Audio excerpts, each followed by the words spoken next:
The Eldritch Onslaught deck from Innistrad showcases a red and blue strategy centered on flashback spells and graveyard synergy. By filling its graveyard with instants and sorceries, the deck maximizes its ability to cast spells multiple times, creating a relentless flow of magic. Defensive creatures and removal spells provide battlefield control, while the late-game threats like Sturmgeist and Burning Vengeance deliver decisive blows. Hello my friends, my name is Max, and today we're opening Eldritch Onslaught's intro deck from Innistrad. This is a 60-card deck with a booster of 15 cards, a draft booster, and it was released in 2011. Let's see what's inside.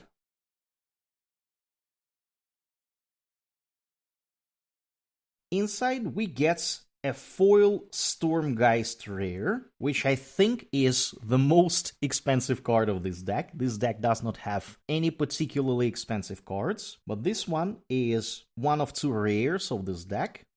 As you can see, it is not warped, which is mildly surprising for me, but this card is in good shape. Sturmgeist is a rare, creature spirit, star, with flying. This card's power and toughness are each equal to the number of cards in your hands. Whenever Sturmgeist deals combat damage to a player, draw a card. So this card is kinda a finisher of this deck. You are supposed to have cards in your hands and then you play this closer to the ends and finish off your opponents. But in order to get there, you will need more cards. And let's see what these more cards are. As always, we get two helpful hint foldouts. Not gonna open them this time. We have opened them enough times. Let's take a look at the deck itself. We start with a bunch of basic lands. I think we're gonna have a lot of mountains and some of islands. Immediately, I like the art of the mountains. They cycle through these. This is a mountain pass. Look at this mountain pass. It's amazing. It's amazing, my friends. Really cool mountains, and I think we're gonna see really cool islands now too. We have some islands. Look at this. It's not even islands, it's just some sort of a river or whatever. I like this one. This one is amazing. So we have a bunch of islands and mountains. There we go. And we arrive to the cards themselves. Into the Maw of Hell, an uncommon sorcery, allows you to destroy target lands, and it deals 13 damage to target creature. Yet another card that cares about 13. Grasp of Phantoms, an uncommon sorcery, allows you to get rid of creature, at least temporarily. We have two of these cards. Rolling Temblor deals 2 damage to each creature without flying, and we see Flashback. As we mentioned in the beginning, this deck is heavily relying on the graveyard, and that is why this deck encourages you to put as many cards to graveyard as possible, because most of these cards have Flashback, and Flashback means that you may cast this card from your graveyard for its Flashback cost, then exile it. So you can technically play this card twice. You play it first normally from your library, and then when it goes to the graveyard, you can cast it from the graveyard for this price, and you effectively use it twice. Burning Vengeance, an enchantment. Whenever you cast a spell from your graveyard, this card deals 2 damage to target creature or player. This is one of the centerpieces of this deck, because it allows you to get rid of enemy creatures and ping enemy for 2 damage every time you cast spells with Flashback, like this one. And guess what? You're gonna do this a lot in this deck. So in order to win, you will have to find this card rather sooner than later and use it. This is one of the key elements of winning with this. That is why I have 2 copies of that card. Curse of the Bloody Tome, or a Curse. This is another handy card. You basically can enchant yourself and then every turn put top 2 cards into your graveyard. Very, very handy. You have 2 of them. Harvest Fire, an instant. That is why you want to have a lot of cards on your graveyard, because you can use them to cast this Harvest Pyre and deal X damage to target creature. Very handy to get rid of big creatures. This is only one copy of this card. Desperate Ravings, yet another card that cares about graveyard and discarding. Have 2 copies of it. Think Twice, you can draw cards with this one. We have 2 copies. Cellar Door. This allows you to put cards from your library to your graveyard and summon 2/2 black zombie creature tokens at the same time. Geist Flame allows you to deal damage and allows you to do it multiple times, 2 times. Silent Departure. This is a very cheap boomerang with a flashback. It's actually quite interesting. You have 2 copies of it. Dream Twist. Yet another instant that put cards from your library into your graveyard, with flashback of course. Have 3 copies of it. Ghoulcaller's Bow, an artifact that allows you to put top cards of your library into the graveyard, and it is actually for both players. For you, this is definitely very good. For most of your opponents, this is gonna be very, very bad. Very nice artifacts. And we arrived to the first rare of this deck, actually the second one after Sturmgeist. Charmbreaker Devils. 4/4 Devil. At the beginning of your upkeep, return an instant or sorcery card at random from your graveyard to your hand. So as long as this card leaves, you can do this every turn. Whenever you cast an instant or sorcery spell, Charmbreaker Devils gets +4/+0 until end of turn. So not only you can return spells from your graveyard, you can also attack your opponent with something that is 8/4. Very, very handy card. Not particularly expensive to the best of my knowledge, but still.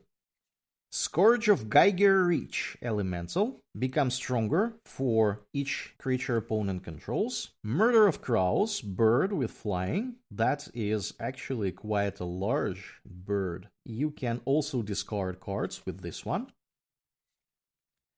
Pitchburn Devils, deal 3 damage to target creature or player on death. Fortress Crab, just something to defend yourself from opponents. You have 2 of them. Armored Scab, same here. And this is actually quite cool because you can put 4 cards of your library into your graveyard. That's a lot of cards. That is very neat. As you can see, it's a lot of cards that just directly put your cards from library to the graveyard. Merfolk Mesmerist. Yet another card that allows put cards from library to graveyard, but you can also ping your opponent with this ability, which might be handy, and you get 2 of these. Deranged Assistant Human Wizard allows you to get 1 colorless mana to your mana pool and putting your card from the library to the graveyard, and I think that was pretty much it, my friends. So we got 2 rares. One of them is foil, which makes it a bit more expensive. And these cards are essential. So you basically try to cycle your cards through graveyard, cast them again, or just get sorceries and instants using Charmbreaker Devils. And then in the end, you can finish your opponent with Sturmgeist. You have to plan accordingly, but you can attack your opponent with a humongous Sturmgeist. Alright, we know what we're expecting to see in this deck. Let's take a look at this booster. Maybe we'll find something helpful in this booster to make this deck stronger. Our booster starts with Mulch, Brimstone Wally, Gruesome Deformity, Abyssinian Priest, Bonds of Faith, Spectral Flight. This one technically we could put in our deck in order to boost, for example, Sturmgeist. However, I'm not entirely sure it's that helpful. Geist Flame, yet another card that we have seen already in this deck, so we technically could use this one because it has flashback, but I think we already have enough of Geist Flame in the deck already. Makeshift Mauler, very scary creature over here, which technically can be used in our deck, because in order to play this card, you need to exile a creature card from your graveyard, and guess what? With our deck, we'll have a lot of creatures on our graveyard, so this might be a heavy hitter. It's 4/5. You can put something large on the battlefield. Thraben Purebloods. into the Maw of Hell, yet another card that we have seen today. Since we already have one in our deck, I'm not entirely sure we want to have another one, but maybe it would be beneficial to get rid of larger creatures, even though I can't imagine how many 13 health creatures our opponent might have in their deck. Hamlet Captain, Slayer of the Wicked, and Curse of Death Hold. Enchantment Aura Curse. Enchant player, creatures enchanted player controls get -1/-1. Very handy card in my opinion, but does not really fit in this particular deck. And of course we get one double face card, Cloistered Youth, which is also an Unholy Fiend. Very, very nice. We have an ads card, some Ultra Pro boxes, and we get a beautiful island. Very, very nice card.